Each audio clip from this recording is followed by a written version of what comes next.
અભય થઈને નિષ્પક્ષતાથી નિરપેક્ષ રીતે વાસ્તવિકતાનો અરીસો રૂપી સચોટ માહિતી લાવતો સત્યની સાથે અભય ટાઈમ્સ।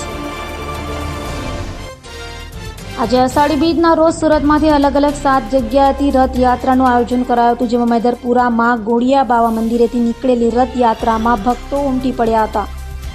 સુરતમાં હર્ષોલ્લાસ સાથે દર વર્ષે અષાઢી બીજના રોજ ભગવાન જગન્નાથની રથયાત્રાનું આયોજન કરાયું છે, ત્યારે સુરતના મેદરપુરા ખાતે આવેલ ગોળિયા બાવા મંદિર ખાતેથી ભવ્ય રથયાત્રા નીકળી હતી। 50 વર્ષથી મેદરપુરામાં ગોળિયા બાવા મંદિરેથી રથયાત્રાનું આયોજન કરાયું છે, જેને લઈ મોટી સંખ્યામાં ભક્તો રથયાત્રામાં જોડાયા હતા અને ભગવાનના દર્શન કર્યા હતા। સમગ્ર ભારત વર્ષમાં ભગવાન કૃષ્ણના જન્મ પછી જે પરંપરા થઈ, જે આપણી સંસ્કૃતિ, જે આપણી પૌરાણિક, જે આપણું સનાતન ધર્મ, અને એમાં અષાઢી બીજનું મહત્વ સમગ્ર કચ્છ જિલ્લો આજે જ્યાં સંસારમાં રહેતા હોય ત્યાં કચ્છી ભાઈઓ આજનો એમનું નૂતન વર્ષા અભિનંદન। હું આ તમામ કચ્છી ભાઈઓને નૂતન વર્ષા અભિનંદન પાઠવું છું। સાથે સાથે સમગ્ર ભારત વર્ષમાં જે સૌથી મોટી જગન્નાથ યાત્રા પુરીમાં, અમદાવાદમાં, અનેક શહેરોમાં, મહાનગરોમાં, પૂરા હિન્દુસ્તાનમાં આજે ભગવાન કૃષ્ણ, બલરામ, સુભદ્રા જે રીત રિવાજ, જે પરંપરા છે કે નગર ચર્ચા માટે નગર યાત્રા કરે છે અને એમાં એ નગરના જનોને આશીર્વાદ આપે છે। આપણે સૌ પ્રાર્થના કરીએ કે સુરત મહાનગરના 75 લાખ લોકોને ભગવાન જગન્નાથ, ભગવાન કૃષ્ણ, ભગવાન બલરામ, સુભદ્રા એ આપણે સૌને તંદુરસ્ત રાખે, આરોગ્ય બક્ષે અને આપણા સૌના જીવનમાં समृद्धि बख्शे, एवी भगवान ने प्रार्थना। आगे हो जाइए आप लोग, यहाँ से इस साइड वाले जो है वो आगे चलें।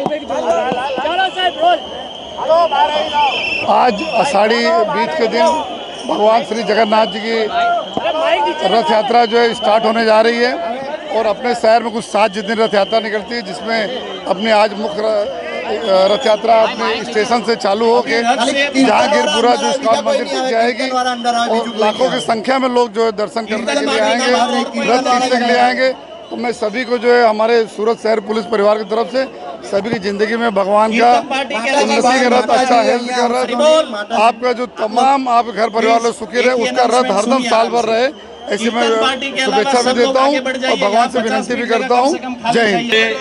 આજે સુરતની અંદર ઇસ્કોન દ્વારા હરે રામ હરે કૃષ્ણ પૂરું સુરત ગુંજી રહ્યું છે, ત્યારે સાક્ષાત ભગવાન સુરતની અંદર નગરચર્યા માટે નીકળ્યા છે। ત્યારે હું સુરતની એ સમૃદ્ધતાને સુરતના લોકો માટે, पूरा ब्रह्मांड माटे प्रार्थना करी रह्यो छुं के भगवान दरेक ने सुख प्राप्त थाय।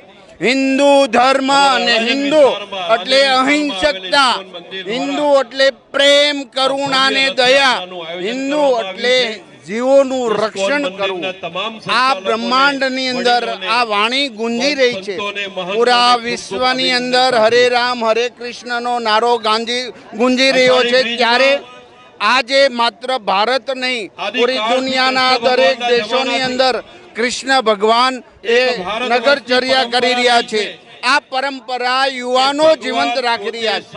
આજે સુરતના યુવાનો હિલોળે ચડ્યું છે। અમદાવાદની રથયાત્રા પછી સુરતની એ ભવ્ય રથયાત્રા આજે શ્રેષ્ઠ છે।